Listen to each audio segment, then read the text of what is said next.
मैं हूँ कुंती। लोग मुझे महारानी कुंती कहते हैं। धर्मराज युधिष्ठिर, भीम, अर्जुन, नकुल और सहदेव की माता। लेकिन क्या किसी ने कभी ये सोचा है कि इस नाम और इस गौरव के पीछे कितने आंसू, कितने रहस्य और कितना त्याग छिपा है? मेरे जीवन को यदि कोई पढ़े तो उसे केवल राजनीति, युद्ध और धर्मशास्त्र का नहीं, बल्कि एक स्त्री के धैर्य, पीड़ा और मौन त्याग का इतिहास मिलेगा। मेरा जन्म शूरसेन वंश में हुआ था। पिता महाराज शूरसेन थे, परंतु बचपन में ही मुझे मेरे मामा कुंती भोज को दान कर दिया गया। वे निःसंतान थे और मुझे अपनी पुत्री की तरह चाहते थे। तब से लोग मुझे प्रथा नहीं बल्कि कुंती कहने लगे। बचपन बहुत सरल था। मैं राजमहल में पली बढ़ी, पर मन हमेशा कुछ और खोजता था। मेरे स्वभाव में गंभीरता थी। शायद यही कारण था कि महर्षि दुर्वासा ने मुझ पर विशेष कृपा की। महर्षि दुर्वासा का स्वभाव उग्र था। छोटे से अपराध पर भी वे श्राप दे देते थे, लेकिन मेरे प्रति उनका स्नेह अलग ही था। जब वे मेरे पिता के महल में अतिथि बने तो मैंने तन मन से उनकी सेवा की। उनके क्रोध के बीच भी मैंने उनकी आंखों में कभी कभी वात्सल्य देखा।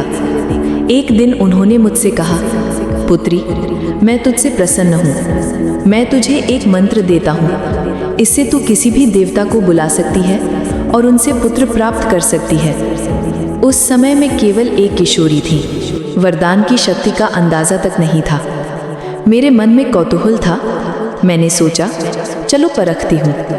मैंने मंत्र जप कर सूर्यदेव का आह्वान किया और अचानक मेरे सामने तेजस्वी सूर्यदेव प्रकट हो गए। उनका तेज इतना प्रचंड था कि मैं अपनी आंखें खोल भी न सकी। मैं डर गई, कांपने लगी। मैंने उनसे विनती की कि महाराज, ये केवल एक भूल थी। मैं अविवाहित हूँ, कृपया मुझे क्षमा करें। परंतु वरदान के नियम बदलते नहीं। सूर्यदेव ने कहा, हे राजकुमारी, तुझे भयभीत होने की आवश्यकता नहीं। तो एक तेजस्वी पुत्र की माता बनेगी जो सदैव सूर्य के समान तेजोमय होगा। और सचमुच कुछ समय बाद मैंने एक बालक को जन्म दिया। वो अद्भुत था। उसके कानों में स्वर्ण कुंडल थे, शरीर पर दिव्य कवच, उसकी आंखों में असाधारण प्रकाश था। पर मैं विवाहित नहीं थी। मैं समाज के भय से कांप रही थी। कोई मेरा राज जान जाता तो अपमान और तिरस्कार से मेरा जीवन समाप्त हो जाता। मैंने निर्णय लिया कि उस मासूम को गंगा की धारा में बहा दूं। मेरा हृदय फट रहा था। जब मैंने उसे एक टोकरी में रखकर बहाया तो मेरी छाती से दूध की धारा बह रही थी। मैं रो रही थी, किंतु मेरे आंसुओं का कोई गवाह नहीं था। यही मेरा पहला अपराध था जिसे मैं जीवन भर नहीं भूल सकी। वही बालक आगे चलकर कर्ण कहलाया। समय बीतता गया। मेरा विवाह हुआ हस्तिनापुर के राजा पांडु से। पांडु वीर थे, पराक्रमी थे और धर्मज्ञ भी। उनके साथ मेरा जीवन सुखी हो सकता था, पर नियति ने मुझे एक बार फिर परीक्षा के मार्ग पर धकेल दिया। एक बार वन में शिकार करते समय पांडु ने अनजाने में ऋषि किंदु मुनि का वध कर दिया। मुनि ने मरते समय उन्हें श्राप दिया कि यदि वे स्त्री संपर्क करेंगे तो तत्काल प्राण त्याग देंगे। ये समाचार सुनकर मेरे पैरों तले जमीन खिसक गई। विवाह का सुख, दाम्पत्य का सपना, सब राख हो गया। पांडु ने राज्य छोड़कर वनवास का निश्चय किया और मैं भी उनके साथ चली गई। उनकी दूसरी पत्नी माद्री भी हमारे साथ थी। वन का जीवन कठिन था, पर पति के साथ रहना ही मेरे लिए सबसे बड़ा संतोष था। तभी एक दिन पांडु ने मुझसे कहा, कुंती, मुझे संतान चाहिए, पर यह श्राप हमें बांध रहा है। तुमने कहा था कि तुम्हें दुर्वासा मुनि से कोई वरदान मिला है जिससे तुम देवताओं से पुत्र प्राप्त कर सकती हो। क्या ये सत्य है? मैंने संकोच से सिर झुका लिया और उन्हें सारी बात बताई। उन्होंने कहा, तो फिर देवताओं का आह्वान करो। धर्म की रक्षा के लिए हमें संतान चाहिए।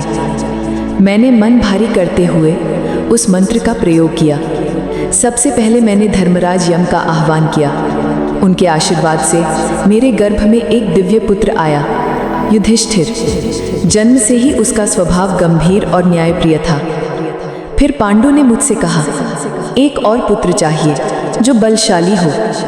मैंने वायु देवता का आह्वान किया। उनसे मुझे भीम प्राप्त हुए। वे जन्म से ही अद्भुत बलवान थे। तीसरी बार मैंने इंद्रदेव को बुलाया। वे देवताओं के राजा थे। मैंने प्रार्थना की, मुझे एक ऐसा पुत्र दो जो पराक्रम में अद्वितीय हो। और अर्जुन का जन्म हुआ। अर्जुन का तेज देखकर ही स्पष्ट था कि वो किसी दिन विश्वविख्यात होगा।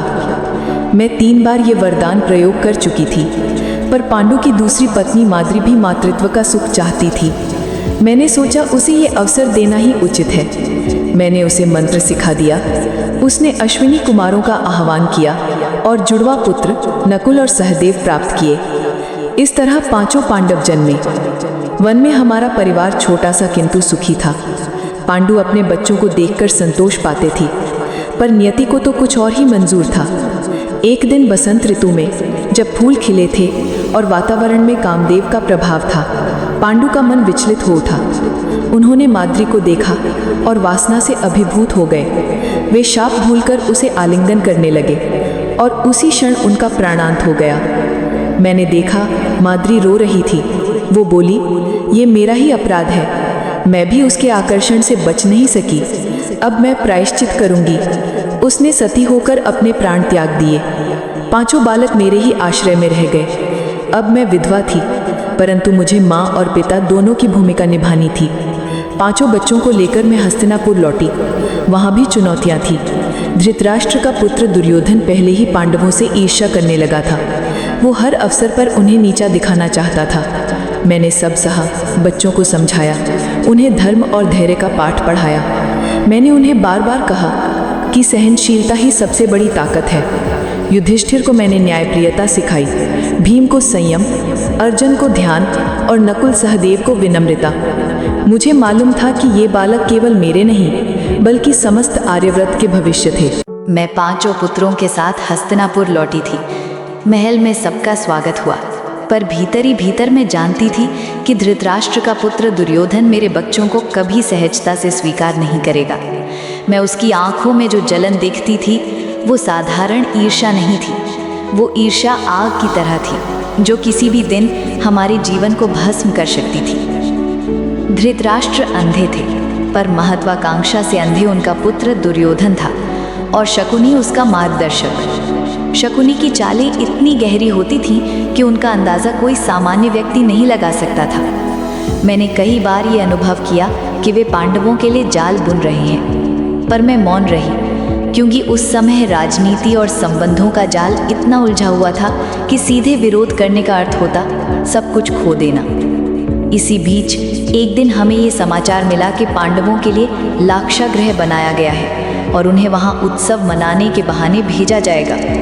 विदुर ने संकेतों में हमें चेतावनी दी थी कि ये घर मोम और लाख का बना है और उसमें आग लगाकर हमें जीवित जलाने की योजना बनाई जा रही है। मैं उस समय भीतर से कांप उठी थी। मैंने सोचा, मेरे बच्चों को इतनी छोटी उम्र में ही मृत्यु की साजिश में झोंका जा रहा है, किंतु भगवान ने हमारी रक्षा की। भीम ने अपनी शक्ति और विदुर की युक्ति से हम सबको उस आग से बचाया। हमने अज्ञातवास का जीवन शुरू किया। मैं एक रानी होकर भी अपने पुत्रों के साथ सामान्य ब्राह्मण परिवार की तरह भटकती रही। रातें मैंने बच्चों के सिर सहलाते हुए बिताई। कई बार भूख से व्याकुल भीम को चुप कराने के लिए मैंने अपने आंसू निगल लिए, लेकिन मेरे भीतर एक ही संकल्प था, ये 5 किसी भी हाल में जीवित रहें और धर्म की रक्षा करें। इसी अज्ञातवास के दौरान एक घटना घटी जिसने मेरे जीवन का रुख बदल दिया। द्रौपदी स्वयंवर का आयोजन हुआ। मैंने अपने पुत्रों को वहां जाने की अनुमति दी। अर्जुन ने महान पराक्रम दिखाकर द्रौपदी का वरण किया। जब वे घर लौटे तो भीम, युधिष्ठिर, नकुल और सहदेव भी उसके साथ थे। उस समय अनजाने में मैंने कहा, जो भी लाओ सब मिलकर बांटो।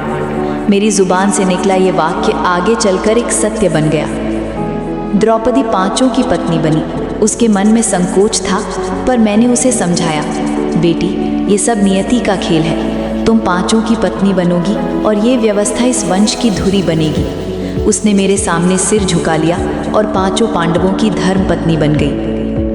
अब हस्तिनापुर में पांडवों और कौरवों के बीच शक्ति संतुलन की समस्या खड़ी हो गई। भीष्म और विदुर जैसे बुद्धिमान लोग चाहते थे कि राज्य का बंटवारा हो, और ऐसा ही हुआ। मेरे पुत्रों को खांडवप्रस्थ दिया गया, जो एक बंजर भूमि थी, लेकिन मेरे बच्चों ने उसे इंद्रप्रस्थ बनाकर स्वर्ग सा नगर बना दिया। मैंने गर्व से देखा, युधिष्ठिर धर्मराज कहलाए, अर्जुन और भीम पराक्रम में अद्वितीय हुए, और नकुल सहदेव अपने सौंदर्य और ज्ञान से सबको प्रभावित करने लगे। लेकिन जब सब कुछ अच्छा होता दिखता था, तभी फिर से विपत्ति आ घिरती थी। इस बार वो दुर्योधन और शकुनी की नई चाल थी, जुए का खेल। मैंने सुना कि युधिष्ठिर को जुए में आमंत्रित किया गया है। मेरा हृदय कांप उठा। मैंने युधिष्ठिर को समझाने की बहुत कोशिश की, पर वो धर्म पालन में विश्वास करता था। उसे लगा आमंत्रण अस्वीकार करना अधर्म होगा। जुए में जो कुछ हुआ वो मेरे जीवन का सबसे काला अध्याय था। युधिष्ठिर ने सब कुछ हार दिया, अपना राज्य, अपने भाई, स्वयं को, और अंत में द्रौपदी तक को। जब मैंने सुना कि सभा में द्रौपदी को खींच कर लाया गया है और उसका चीरहरण करने का प्रयास हुआ है, तब मेरा रक्त जम गया। मैं अपने कमरे में अकेली रोती रही। एक माँ होकर भी मैं अपनी पुत्र वधू की रक्षा के लिए कुछ नहीं कर सकी। केवल कृष्ण की कृपा ने द्रौपदी की लाज बचाई। उस अपमान के बाद मेरे पुत्रों को वनवास झेलना पड़ा। 13 वर्ष तक उन्होंने जंगल में कठिनाइयाँ सही। मैं महल में रही, पर मेरा मन हर क्षण उनके साथ था। मैंने तपस्विनी का जीवन जिया, रात रात भर जागकर उनकी कुशलता के लिए प्रार्थना की। वनवास का अंतिम वर्ष अज्ञातवास था। जब वे उस परीक्षा से सफल होकर लौटे तो मैंने सोचा अब शायद उन्हें उनका अधिकार मिलेगा, लेकिन दुर्योधन ने सब अस्वीकार कर दिया। अब युद्ध निश्चित था। मेरे हृदय में तूफान था। 5 पुत्र युद्ध भूमि में जाने को तैयार थे, पर मैं जानती थी कि ये युद्ध केवल भाइयों का संघर्ष नहीं, बल्कि धर्म और अधर्म का टकराव है। तभी मुझे याद आया मेरा पहला पुत्र, मेरा कर्ण। कर्ण दुर्योधन का सबसे बड़ा सहारा था। उसके बिना युद्ध का परिणाम बदल सकता था, पर कर्ण मेरा भी पुत्र था, सबसे ज्येष्ठ पुत्र। मैंने निश्चय किया कि मैं उससे मिलूंगी। मैंने उसे गंगा तट पर बुलाया।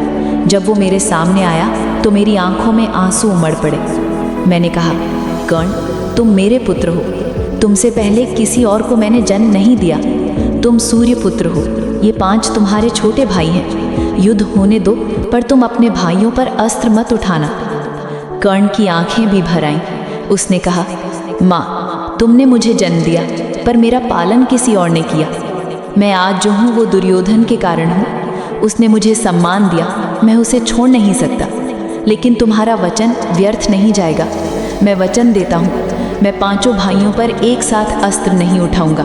तुम्हारे 5 पुत्र जीवित रहेंगे, चाहे अर्जुन बचे या मैं जानती थी ये आधा वचन है, पर मैं उससे और कुछ मांग भी नहीं सकती थी। मैं लौट आई, पर मन भीतर से टूट चुका था। युद्ध हुआ। कुरुक्षेत्र की भूमि रक्त से लाल हो गई। मैंने प्रतिदिन प्रार्थना की कि हे प्रभु, मेरे पुत्रों की रक्षा करना। लेकिन युद्ध में तो सबका विनाश होना था। भीष्म गिरे, द्रोण गिरे, कर्ण भी युद्ध भूमि में अर्जुन के हाथों मारा गया। उस दिन मैंने अपने हृदय का टुकड़ा खो दिया।